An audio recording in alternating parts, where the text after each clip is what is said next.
News reporting today that amid closures and cutbacks, Elon Musk's Doge team is making decisions without consulting or notifying some of the most senior lawmakers on Capitol Hill, the very people who oversee Social Security, including Donald Trump's own Republican allies. Adds yet another layer of disarray to what could be a catastrophic assault on a system that serves 70 million people every month.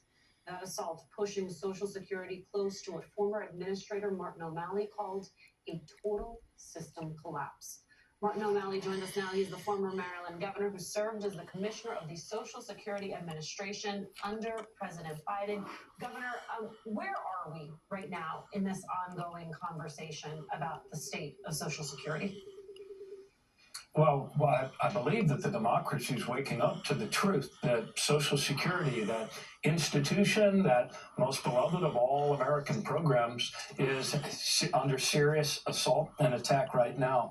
What we've seen in just the last 45 days is a greater exodus of an already depleted and reduced staffing.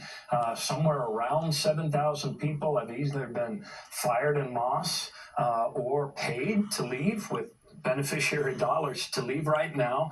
People eligible for early retirement were told leave now and we'll pay you for the rest of the year. So all of that is really grinding customer service into the ground. So people are experiencing much higher wait times on an 800 number or other service delivery timeliness metrics that we're all going, by the way, in a much better direction by the end of the Biden administration, are all now spiking. You're seeing intermittent outages of longer durations, and ultimately all of this will cascade into a total system collapse that I do believe will interrupt even the payment of benefits, probably for the first time in 90 years. Part of what is new here, Governor, is our understanding that members of the House and Senate are really being kept in the dark. Senator Steve Daines telling NBC News that he'd, quote, like to know about it. Yeah, I mean, that breakdown in communication, what does that tell you about the process as a whole?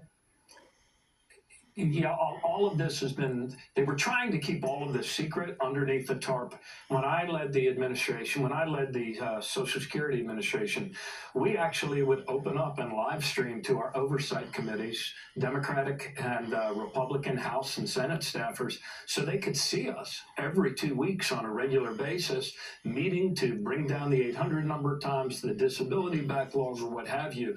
We had no secrets, but these cats are all about secrets. They're all about sharing our secret data, and they're also all about trying to keep hidden from our representatives the damage, the meat cleaver they're taking to this agency. And you know why I think they have to do it?